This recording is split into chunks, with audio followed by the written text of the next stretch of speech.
Thank you for joining us today for another in a series of hearings on what are commonly referred to as tax extenders.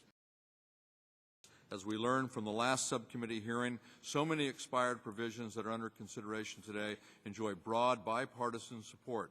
In fact, many of us are lead sponsors of important job creation provisions, including the New Markets Tax Credit, the R&D Tax Credit, the Conservation Easement Credit, and the list goes on. We've all worked well together on these provisions, and we should now work to get them across the finish line.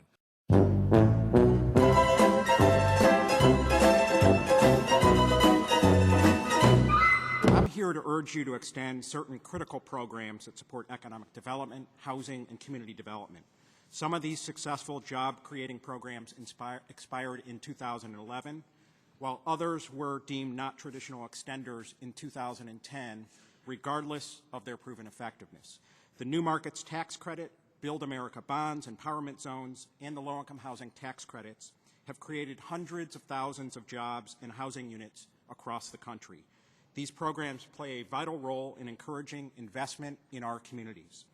As we continue our steady climb out of the Great Recession, now is the perfect time to extend these programs in the critical work that they support. Let me briefly describe each program's impact. The first New Markets Tax Credit allocations were awarded only 9 years ago, yet this well-designed program has achieved excellent outcomes. $45 billion invested, 92 million square feet of retail, commercial, and office space developed, over 300,000 jobs created. These investments in each of your congressional districts are restoring abandoned buildings to the tax rolls, revitalizing small business districts, and creating momentum for further development. I wanted to provide a few examples from Massachusetts. Holyoke is a western Massachusetts city, once the world's largest paper manufacturer, but now one of the poorest communities in the state. New Markets generated $9 million in debt financing for a full-service health care center in the heart of downtown, a project that created 350 jobs.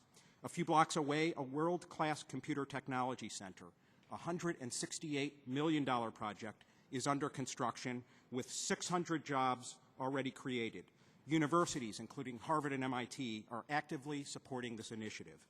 The New Markets Tax Credit expired at the end of 2011, but it's not too late to extend it. These community development tax credits provide many important benefits. They leverage private sector funds for economic development and housing. They create jobs, rebuild infrastructure, and transform distressed neighborhoods. I urge you to extend these credits on a long-term basis so that we can use them to continue to build the road to economic recovery. And as you consider ways to streamline and reform the tax code, please take into consideration the important contributions that these programs have made, especially while undertaking efforts to lower the top corporate and individual rates. Thank you very much. Thank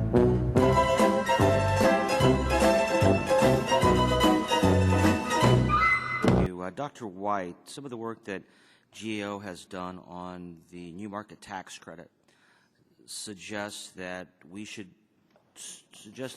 consider converting the credit into a grant program. So I have two questions related to that.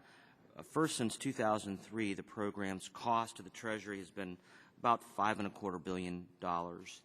In exchange, the Treasury has allocated roughly $29 billion in tax credits that have resulted in what Mr. Gorenstein said is roughly $45 billion in New Market investments. So that's a leverage of about 8 to 1.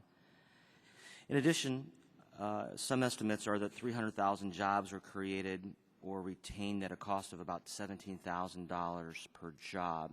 So the first question is, can you elaborate on how GAO's perspective on obtaining that same sort of leverage would work through, that ratio would work through a grant program in place of a tax credit program? And so the question we had was whether a grant would allow for the same same cost to the Treasury, more money to flow through to the beneficiary businesses. What we actually suggested was running an experiment, divide up the funding for this and have some of it run as a grant program, some run as the traditional tax credit program, and test which one's more effective at getting money through.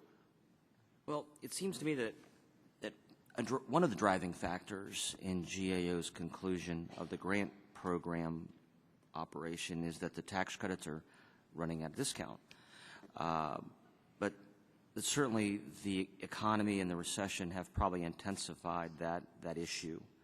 And so Mr. Gorenstein suggested that maybe one way of improving that is to treat the new market tax credit program like the low-income housing tax credit program and the historic tax credit by entering into exempting from the alternative minimum tax. My time's expired, but Mr. Gorenstein, since you brought it up and I asked the question, do you have any thoughts on what? Yes, I do. Let me get to answer the grant versus tax credit issue, if I can, very briefly. As you point out, the tax credit attracts significant private investment, which otherwise would not have been made, in very targeted low-income communities within the new markets credit. And I think the GAO's own study found, in a survey of the investors, 88% would not have made the investment without the tax credit. So a grant program is not going to give you that private leverage that is so important to getting funding into these communities. Second, it brings private sector participation in both the underwriting of the projects and the ongoing monitor, which you would not have under a grant program. And finally, I think converting to a grant program obviously brings the appropriation risk. And as there's so much pressure on the domestic programs, we're certainly going to run into that, I think, as you convert to a grant program. So those are some of the concerns we would have with converting to a grant program. The program's working well. It's becoming more efficient, as you point out, since the recession.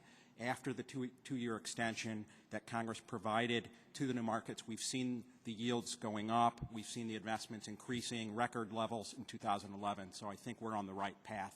And a permanent extension would even build on that momentum. On the new market tax credit, I think this deserves a lot more discussion. Not only has it worked in Massachusetts, where there's been historic building preservation and jobs associated with that, it's being used all over. I have a clinic on the north coast of California that is one of the main healthcare providers on the north coast. And they're looking at it to do their expansion. And not only is this a growth in construction jobs, but it's a growth in medical jobs.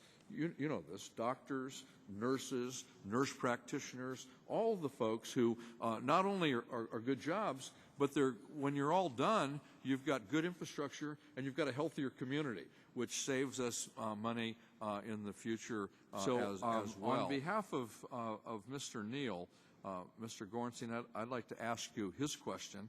And you've talked about the new market tax credit quite a bit, but he would like you specifically to comment on the GAO's recommendation on this issue. Do have concerns about shifting to a grant program, as I mentioned, and that would really be around the issue of leveraging private sector investment and how critical that is to get the private sector involved in these distressed communities and investing in low-income neighborhoods.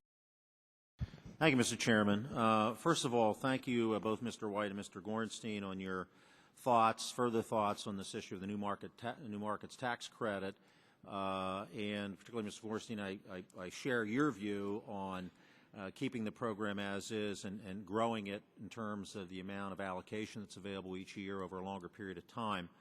I think it does a pretty terrific thing in a lot of communities with these projects.